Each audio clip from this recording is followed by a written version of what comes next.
Di kampung es batu api, Dr. Roka menjelaskan jika kampungnya ini ialah tempat tinggal suku batu api dan es batu. Nah, keadaan di kampung itu aman damai ya, tidak seperti suku yang ada di atas yang kerjaannya tuh perang mulu. Jadi, suku bara dan suku salju itu udah berperang selama beratus-ratus tahun lamanya. Ketika mereka berjalan, ada seseorang yang menyapa mereka. Nah, itu ternyata Pak Pato. Feng pun menjelaskan nih mengenai jalan yang Pak Pato arahkan. Jadi jalannya itu mengarahkan ke jalan menuju medan perang. Pak Pato pun membalas nih, jika itu memang jalan tercepat. Tapi dia tuh nggak ngomong kalau jalan itu tuh jalan yang selamat. Nah, Feng pun hanya bisa terdiam. Tiba-tiba ada yang manggil si Rok Toroka nih dari belakang. Ternyata itu ialah temannya si Rok Toroka. Nah, mereka pun bertanya nih, selama ini si Rok Toroka tuh kemana sampai menghilang selama 10 tahun. Nah, pas mereka lagi melepas rasa kangen tuh, si Feng malah kehimpit tuh di tengah. Parah banget. Oktaroka pun menjelaskan nih, jika sekarang dia itu sudah tinggal di planet Volcania untuk mencari pengalaman baru lah. Dia tuh pulang hanya untuk bertemu dengan Toktaroka. Nah, di sini temannya pun bertanya, masa buat ketemu Toktaroka aja kan? Soalnya buah hatinya tuh gimana?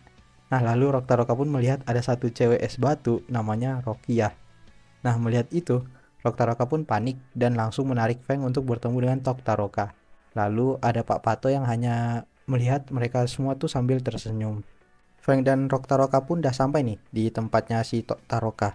Nah, di sini Feng pun disambut baik ya sebagai tamu oleh Toktaroka. Feng pun memperkenalkan namanya ke Toktaroka. Nah, langsung nih si Toktaroka tuh langsung mengeluarkan tongsis dan melakukan live streaming di Toktaroka. Nah, dia pun memperkenalkan cucunya dan Feng di situ. Nah, Toktaroka pun menceritakan nih jika Roktaroka itu sudah 10 tahun tidak pulang. Oktaroka pun menjelaskan nih, sebenarnya dia pulang itu cuman karena ingin membantu sahabatnya aja. Kalau bukan karena itu ya dia nggak bakal pulang. Oktaroka pun bertanya nih, tujuan mereka kesini itu buat apa? Nah, Feng pun ingin bertanya mengenai foto dari databot. Fotonya malah diambil terus dikasih autograf nih sama si Oktaroka. Feng pun menjelaskan lah, jika si Bobo Boy itu ialah pewaris kuasa elemental api. Jadi dia tuh pengen belajar tuh cara buat tingkatin kuasa apinya. Oktaroka pun bertanya, oh jadi temanmu ini sudah mewarisi kuasa Panglima Pirapi ya? Terus si Feng nih berkata nih, iya, dan bertanya lagi. Jadi tahu nggak nih apa yang sudah terjadi sama si Panglima Pirapi ini? Oktaroka pun berkata nih, sebenarnya panjang ceritanya. Nah, sementara itu di camp suku Bara, Yanari bertanya ke Yaya mengenai penginapannya. Yaya pun membalas lah jika tempatnya tuh bagus. Lalu mereka pun mendatangi tempatnya si Bobo Boy dan Gopal, soalnya mereka tuh belum bangun lagi dari pagi. Pas mereka sampai di situ, mereka malah kaget. Soalnya Bobo Boy dan Gopal tuh belum tidur dari semalam. Nah, di situ keadaan langitnya kan senantiasa terang tuh walaupun itu malam, dan suhunya juga panas sampai muka mereka tuh udah keruputan, keruput gitulah kayak orang tua gitu. Terus Bobo Boy pun berkata tuh jika matahari di situ terlalu silau jadi nggak bisa tidur. Nah, si Yaya pun memberi saran nih. Lain kali jika pengen berpergian tuh, mereka tuh harus sekalian bawa penutup mata. Nah, terus Gopal pun berbisik nih ke si Bobo Boy, jika selera Yaya nih emang agak aneh gitu kan. Dan Ari pun berkata nih, jika mereka semua sudah bersiap, nah mari ikuti dia. Ada banyak hal yang ingin dia tanyakan tuh sambil makan ya, sambil sarapan. Sementara itu, di perkampungan suku salju, Ying melihat ada 3 bulan di situ. Nah, Mas Gardu pun menjelaskan nama bulan itu ialah Kakak, Kiki, dan Koko. Jadi, bulan itu ialah sumber cahaya mereka, karena matahari itu kan nggak sampai tuh buat nyinari sisi planet itu di planet Baraju. Nah, nama bulan itu sendiri diambil dari nama harimau kesayangan kakeknya Mas Gardu nih, pahlawan salju yang gagah lagi perkasa. Tapi ya malang sekali, ketiga-tiganya tuh meninggal bersama dengan kakeknya 100 tahun yang lalu. Nah, Kuali pun bertanya nih, siapa yang udah mengalahkan kakeknya itu? Nah, Mas Gardu pun berkata, jika musuh itu ialah Retaka. Nah, mendengar itu si Bobo Boy pun heran nih ketika Mas Gardu tuh menyebutkan nama Retaka. Nah, di sini Mas Gardu pun ingin memperkenalkan kakeknya ke mereka. Jadi, kakeknya Mas Gardu ini ialah Mas Mawais, penguasa asli elemental Blizzard ya, atau elemental air lah. Nah, mereka pun semua langsung kaget tuh pas tahu kebenarannya. Di camp suku Bara, mereka menceritakan hal yang sama. Jadi, kakeknya Yanari ini ialah Panglima Pirapi dan tewas di tangan Retaka juga. Nah, ketika Bobo Boy bertanya apa yang sebenarnya terjadi, jadi suku Bara dan suku Salju tuh malah saling menyalahkan. Nah, terus jadi Panglima Pirapi itu mengetuai serangan tentara Bara melawan Retaka di puncak Bakar Beku. Tapi bukan cuma mereka tuh yang ada di situ.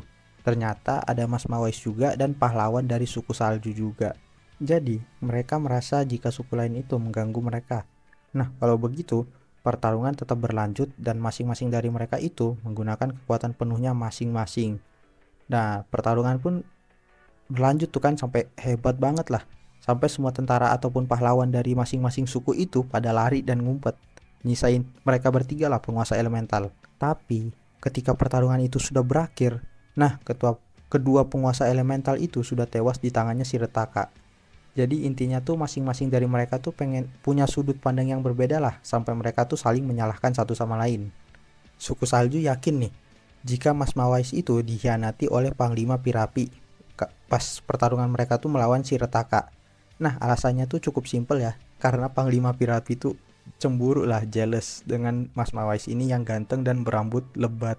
Sedangkan suku Barani yakin nih, jika Mas Mawais itu caper, sampai dia tuh mau ngalahin Retaka tuh sendirian dan merebut gelar pahlawan terunggul di planet Baraju.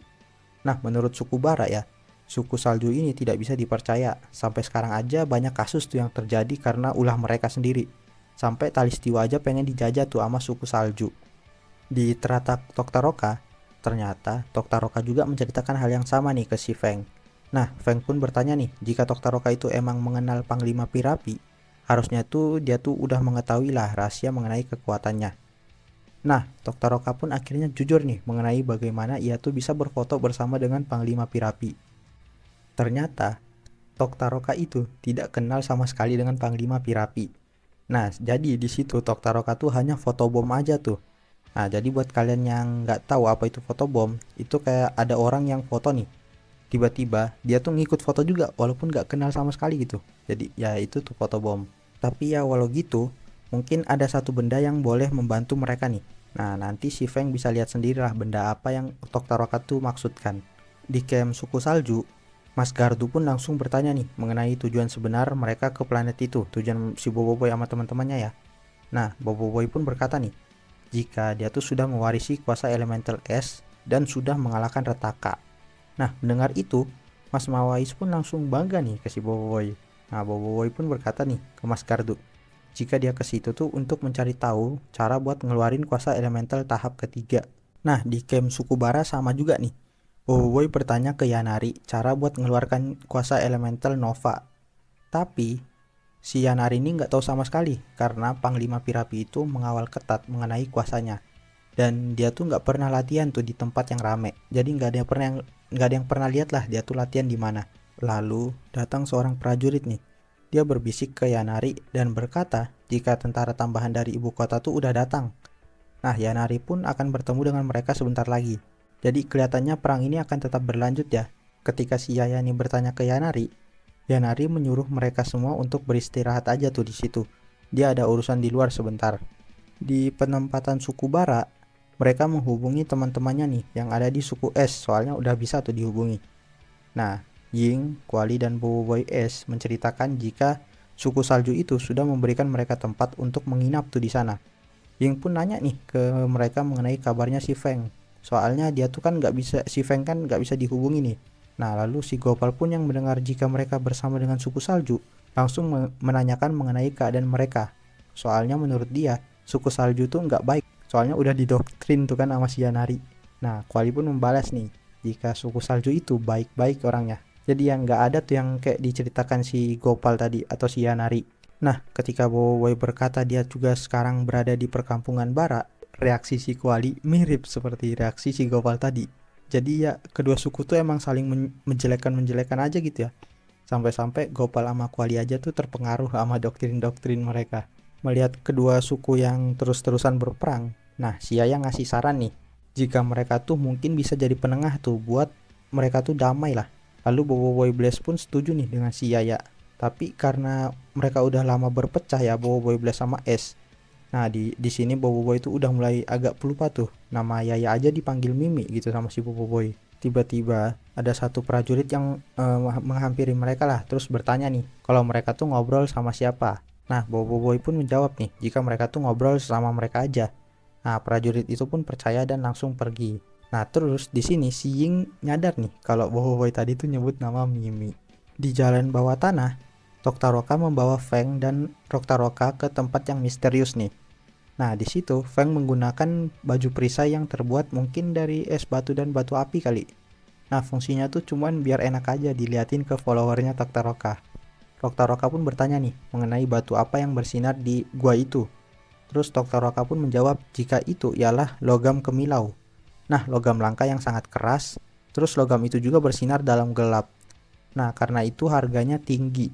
Nah, karena logam itu juga, kawasan itu tuh dijadikan kawasan larangan oleh mereka. Jadi walaupun itu ialah kawasan larangan, ada alasan nih kenapa si Toktaroka tuh membawa Feng ke situ. Nah, jadi sekitar seminggu yang lalu, Toktaroka tuh jalan-jalan di situlah buat nyari ide konten gitu kan. Nah, Toktaroka pun ada ngelihat sosok Panglima Pirapi tuh di situ.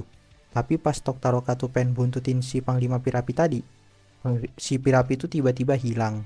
Tapi Feng tuh berkata tuh kalau itu kan mustahil, soalnya Panglima Pirapi aja udah tewas tuh di tangan si Retaka. Nah, Roktaroka pun bertanya jika mungkin yang dilihat si Toktaroka itu ialah hantunya Panglima Pirapi. Terus Roktaroka pun langsung diselepet nih sama kakeknya, dislepet. Nah, di sini Toktaroka masih yakin nih jika yang ia lihat itu ialah Panglima Pirapi.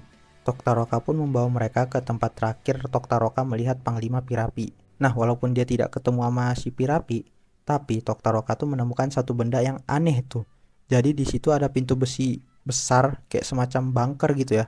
Feng melihat ada sedikit celah tuh di pintunya. Nah, dia pun langsung mengeluarkan tikus bayang untuk membuka pintu itu dari dalam. Tapi tiba-tiba datang prajurit salju dan bara. Nah, Roktaroka pun langsung bertanya nih ke mereka. Tapi prajurit itu malah langsung ingin menyerang si Roktaroka. Beruntung ada Feng di situ yang langsung mengeluarkan perisai bayang.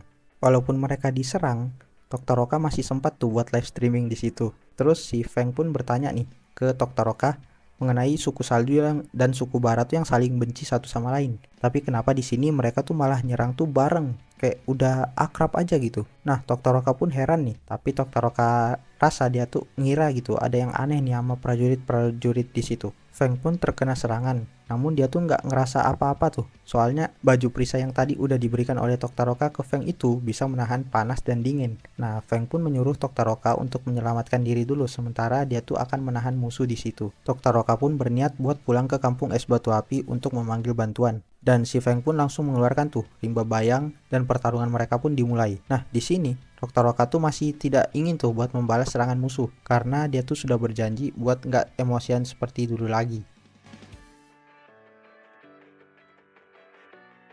Tapi ketika Roktaroka melihat si Feng diserang, dia langsung marah dan mulai ikut nyerang juga secara membabi buta. Bahkan buaya bayangnya si Feng aja sempat tuh digunakan sebagai senjata oleh si Roktaroka. Setelah menyerang secara membabi buta, Roktaroka pun sadar nih. Namun di situ Feng menyuruhnya untuk melihat kondisi musuh mereka. Nah, di situ ada mesin sama kabel tuh. Jadi dugaan si Feng ini benar jika musuh mereka ini tidak seperti yang mereka kira. Roktaroka pun datang membawa bantuan. Namun ketika mereka sampai di situ, semuanya udah dihabisi tuh oleh si Feng sama si Roktaroka. Feng pun menceritakan nih jika prajurit tadi itu ialah robot. Nah, karena itu Feng harus memberitahu informasi itu ke teman-temannya karena kemungkinan mereka tuh kan dalam bahaya gitu. Tiba-tiba pintu besi tadi pun terbuka karena tikusnya si Feng. Nah, mereka pun langsung ke bilik umum. Nah, ketika mereka terus maju ke depan, mereka pun masuk ke arena rahasia bawah tanah. Terus di situ ada pintu besi lagi tuh di situ. Feng pun bertanya nih ke Toktaroka mengenai ruangan ini. Nah, Toktaroka pun memang pernah mendengar cerita mengenai tempat ini. Tapi dia kira itu tuh cuman hoax aja. Nah, ternyata tempat ini tuh benar-benar ada dan di sini Toktaroka tuh kayak kagum aja gitu. Sementara itu di luar ruangan ada satu robot yang masih bisa bergerak dan robot itu pun menghilang di dalam bayangan.